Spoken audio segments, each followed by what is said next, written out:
This is Dr. Stewart of Toenail Foot and Ankle Center, and today I'd like to talk about toenail fungus.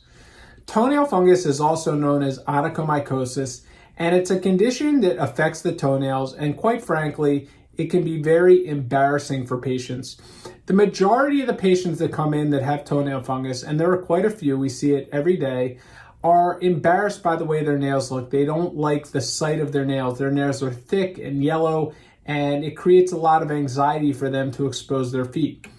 The good news is that toenail fungus it's a fairly benign process. It generally does not cause any major health conditions. Anybody can get toenail fungus. Children can get it, teenagers, adults, middle-aged, elderly. There are certainly patients who have disease states like diabetes or cancers or immunocompromised where they're a little bit more prone to getting it, but these infections can affect anyone. What happens is the fungus actually comes from our skin. So there's a strong correlation between toenail fungus and skin fungus. And the most common organisms that create skin and nail fungus are called dermatophytes. And dermatophytes are fungal organisms that live on our skin, and they tend to get into our nails at the tip. A lot of times, if you look at a nail anatomy, you have the proximal, which is back here, the proximal part of the nail, and then you have the distal part of the nail, which is the tip of the nail. And when you have fungus on your skin, it works its way under the nail and gets into the nail, and it works its way back. And let's take a quick peek at a picture that has some fungus on the nail, and we can see exactly what I'm saying. Fungus is characterized by this yellow, thick nail. We can see there's a big gap drop off here. This is the top of the nail. This is the skin down here, and there's probably 2 millimeters of thickness to this nail. So thick yellow nail, which is dystrophic. Dystrophic means abnormally shaped, and it has what we call subungual debris. Subungual meaning underneath the nail, and debris is this kind of yellow stuff that's causing this thickening of the nail. And what happens is in these nails is they actually can start to dissociate or elevate from the nail bed. And most people that come in, like I state, are concerned with the appearance of the nail. They just don't like the way the nail looks. But sometimes people can get pain. Sometimes these nails become ingrown. Sometimes they become so thick that when they're in their shoe, the shoe is pushing on the nail and it creates a lot of pain.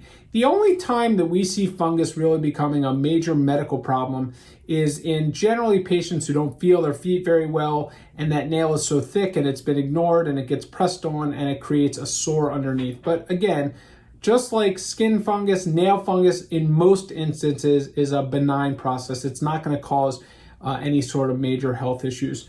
Other types of fungal and characteristics of fungus we can see is just some white scaling of the nails. If you look at these nails, you can see these nails have some scaling, some white debris.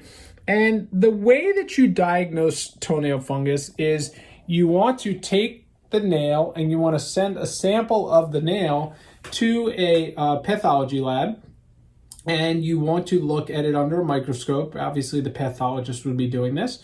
And we look at something called a KOH preparation where the nail is dissolved, and we're looking for the presence of these dermatophytes. Sometimes the nails will also be cultured, and sometimes we'll see yeast like Candida growing in the nail. And we also can do some specialized staining. But it's important to note that just because you have a negative pathology report does not mean that fungus is not present, because it's important to understand that just because the nail that was sent didn't have fungus does not mean the remaining nail can have fungus. So it's important when your doctor is sampling your nail that they try to get a nail that looks to have the most involvement, and that means going further back, and that can sometimes be a little uncomfortable. And it's also really important to understand that there's a clinical diagnosis that's made. Clinical diagnosis means what the doctor is seeing.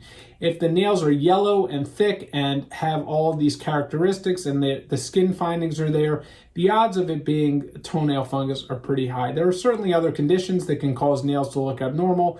Trauma can cause nails to look abnormal. Trauma frequently can actually lead to toenail fungus, which is a much harder condition to treat when there's trauma involved. Lichen planus is a skin condition. Psoriasis is another skin condition, and these can cause changes similar to toenail fungus. toenail fungus, again, generally speaking, is a cosmetic problem that people just don't like, and it's embarrassing, and it can create anxiety. So we typically have a handful of treatments that we'll review with patients. And the most important thing to emphasize to patients when we're treating toenail fungus is you have to treat your skin. The skin is the source of the fungal infection, and you can treat your nails all you want to get them to be perfect, but if you don't continue to treat that skin, your fungus will come back. And I can't tell you how many times I've seen patients who have told me they were treated by another provider and they were told to use antifungal creams and their nails got clear and they used it for a while and then they stopped. And I look at their skin and I say, well, this is why your nails look that way. And they say, oh, I probably should have done it. So I can't emphasize enough, if you have any interest in treating your toenails, that you need to be committed to long-term treatment of your skin fungus, because skin fungus requires maintenance. And if you don't treat your skin, your nail fungus will come back. When it comes to treating nail fungus, there are a few options. Option one is simply just debriding the nails. A lot of times people complain that the nails are just so thick that they can't cut them and they're difficult to manage. So we can have patients come in, we use heavy duty tools and reduce these. Any ingrown nails associated can be reduced, and this is a good maintenance therapy. Topical medications work by painting a polish or a solution on top of the nails, and they have an antifungal component. A lot of them have some medication that break down skin cells. And they can be effective, but they're only about 10 to 15% effective. And they're generally reserved more for types of cases like this where there's mild scaling on the nail, and patients really have to go into it with realistic expectations. It's very uncommon for us to see topical medications successfully get rid of severely infected toenails. They generally work on very mild or early toenail fungus. You will always hear these over-the-counter remedies, apple cider vinegar, Vicks Vapor Rub, you're certainly Listerine. There's no science behind that. People swear behind it. I don't recommend it, but everybody can try what they choose and think is in their best interest. Another option that's commonly used for toenail fungus are pills. Lamisil is a pill. It's important to understand the way that it works, and I want to just show something real quickly. I want to show a picture of a toenail, and I want to show that our anatomy of our nail. Just to review, we have this white area called the lunula of the nail, and that extends, just let me draw a little picture on my finger here, that extends underneath of here. So we can see that the white area of the nail, the lunula, is all living nail. That extends under the skin here, and anything beyond or distal to the lunula is dead. So when it comes to Lamisil, which is a pill, which is taken over the course of 90 days, 3 months, and during this time we have to check the liver before and during to make sure there are no adverse liver effects. A lot of patients don't want to take medications that can potentially affect their liver. Alcohol consumption does have to be extremely limited while on this medication. And there are some side effects that we do see. We see patients who have rashes, GI distress, taste disturbances, and there are plenty of patients that tolerate the drug just fine. But Lamisil will only work if fungus is in the nail matrix. So you have to understand that the nail matrix is where the nail grows from, and if you're putting in the medicine lands in the nail matrix. The nail matrix is the living part of the nail. In the nail matrix, if there's no fungus, you're delivering a medication that's not killing anything, so Lamisil won't work. So a lot of patients who come in with fungus that's not in the matrix want to take Lamisil, but Lamisil, if you understand the mechanism of action, will not work unless that fungus is here. If it works its way back there, then Lamisil is a good option. Lamisil can also be taken in other forms, in pulse dosing, and that's something that can always be pursued if the traditional 3-month timeline doesn't work. A common treatment, and Lamisil, just one more time, is about 50 to 70% effective, and again, has to be utilized with antifungal cream indefinitely. The therapy that we do a lot in our practice is lasers. We use lasers. Lasers have been around.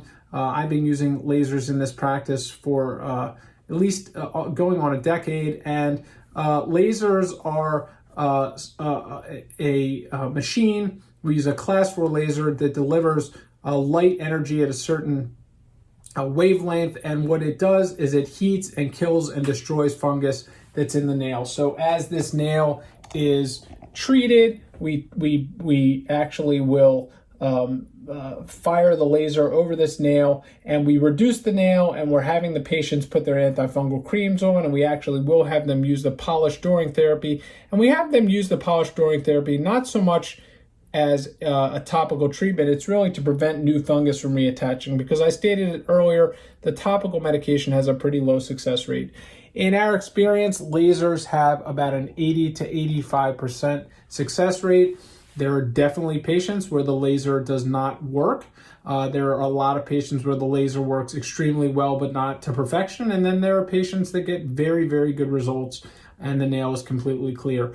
I mentioned earlier trauma and fungus. Trauma and fungus are one of the hardest things that we see. Sometimes what happens when nails get traumatized, the nails will elevate from the nail bed, and that again, in someone who has fungus on their skin, will allow fungus to get in there. And a lot of times we give these are kind of last ditch efforts to try to salvage these nails. And we've had a lot of success with this. As I stated earlier, we have a lot of patients that do have success with laser. And in certain cases, when the nails are traumatized, I will tell patients that the only way we will do your laser is if you allow us to take off your nail, let your nail bed heal, and as that nail is growing out, we will use the laser on it. And I want to show one example of that. We have this patient that we treated for the fungus that we actually had this nail that was very thick and diseased. And I've done this on multiple patients. This is just one example of one nail, and I can show a whole library of these. But this was a one nail that had a lot of fungus. This was confirmed on a stain that there was fungus in here. The patient was very adamant about not taking pills. A lot of patients just do not want to take pills. They'd rather take they'd rather pursue laser, which has no side effects, no downtime, no risks. And we took this patient's nail off, and after we took the nail off, this is what we were left with, which was a perfect, clean, shiny nail.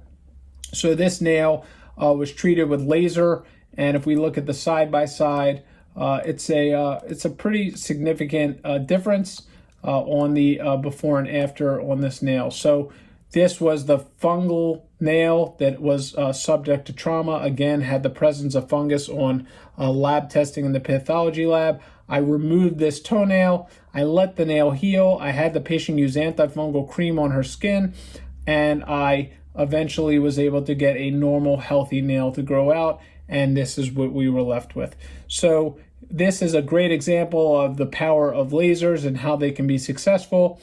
And all patients, again, need to use antifungal cream indefinitely. So if you have toenail fungus or want to learn more about toenail fungus and the treatment options that we can use to help you with toenail fungus, feel free to submit a request for an appointment on this page below or give the office a call. Thank you.